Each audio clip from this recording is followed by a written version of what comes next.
नमस्कार दोस्तों, मैं रामू कुमार यादव एजुकेशन क्लासेस रामू में आपका स्वागत करता हूं। आज एक नए वीडियो के साथ आप लोगों के सामने उपस्थित हुआ हूं। अगर ये वीडियो आप लोग को पसंद है तो लाइक शेयर सब्सक्राइब आप जरूर करिएगा। तो चलिए हम अपनी वीडियो पर चलते हैं।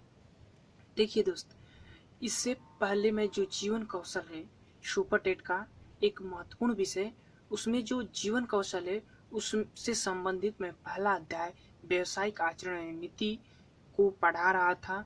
उससे जो इम्पोर्टेंट पॉइंट थे मैंने पढ़ा चुका था। अब प्रश्नों की सीरीज की बारी थी तो मैं प्रश्नों की सीरीज डाल रहा हूँ। इससे पहला पहला पार्ट डाल चुका हूँ और ये दूसरा पार्ट है, तो पहले उसको देख लीजिए पीछे वाले वीडियो को, उसके बाद ये बाद वाले वीडियो को देखिएगा। तो चलिए हम इस महत्वपूर्ण प्रश्नों की बात करते हैं। देखिए, व्यवसायिक आचरण नीति के महत्वपूर्ण प्रश्न पार्ट 2 पार्ट पहला डाल चुका हूँ, ये पहला पार्ट 2 है। चलिए, व्यवसायिक सिद्धांतों में सामाजिक अनुबंधन के सिद्धांत किसने समर्थन किया था? तो थॉमस डोनाल्डसन एवं थॉमस डफी थे। ठीक। दूसरा प्रश्न है, किसने कहा था बच्चे का सर्वोत्तम शिक्षक वही है जो स्वयं भी एक बच्चे की तरह हो?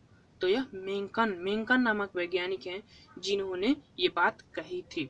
अब तीसरा प्रश्न क्या कहता है, किसने कहा था कि एक अध्यापक की कथनी और करनी में अंतर नहीं होना चाहिए? तो वह महात्मा गांधी जी हैं। इन्होंने ही कहा था। गांधी जी बेसिक शिक्षा के जनक हैं और इन्हें हस्त जो हस्त संबंधित शिक्षा होती है, मतलब व्यवसाय से संबंधित शिक्षा होती है, उसकी बात गांधी जी ने ही की है।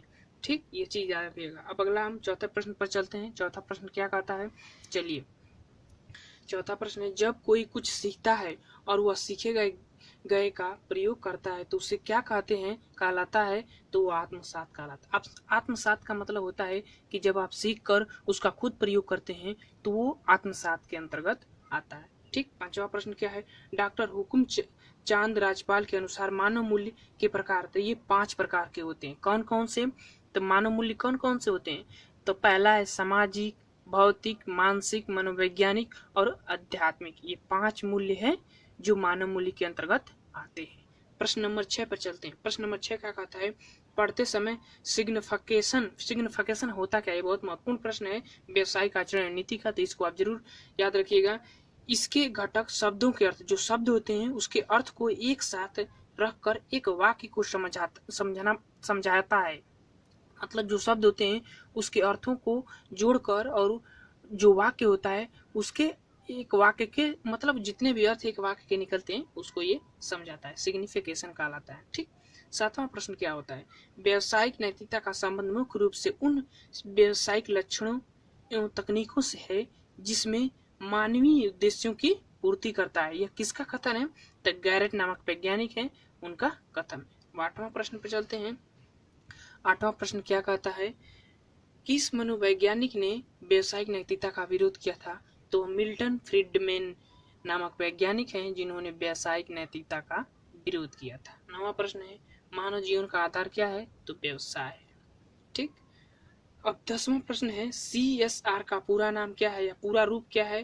तो कॉर्पोरेट सोशल रिस्पॉन्सिबिलिटी। ये पूछता है क्वेश्चन, तो ये मैं महत्वपूर्ण माना तो लेकर आया हूँ, जिसका हिंदी में अर्थ होता है उद्योग जगत की सामाजिक जिम्मेदारी। तो ये 10 प्रश्नों की सीरीज थी। अब ये पार्ट 2 था, मैं पार्ट 3 लेकर आऊंगा जो व्यावसायिक नैतिकता से संबंधित प्रश्न होंगे। जितने भी अगर प्रश्न मिलेंगे मुझको मैं जरूर लेकर आऊंगा। उसके बाद मैं अगले अध्याय पर चलूंगा जो एक शिक्षक की भूमिका, अगला अध्याय उसको पढ़ाऊंगा, फिर उससे संबंधित क्वेश्चन डालूंगा। तो ऐसे ही जब तक जीवन कौशल के जो महत्वपूर्ण जो अध्याय सुपर टेट में दिए हैं उसको मैं जरूर पढ़ाऊंगा। इसीलिए आप मेरे यूट्यूब चैनल को सब्सक्राइब कर लीजिए और साथ ही बेल आई घंटी को भी दबा दीजिए। तो थैंक यू दोस्त, कैसा लगा ये वीडियो आप लोग कमेंट बॉक्स में जरूर लिखिएगा।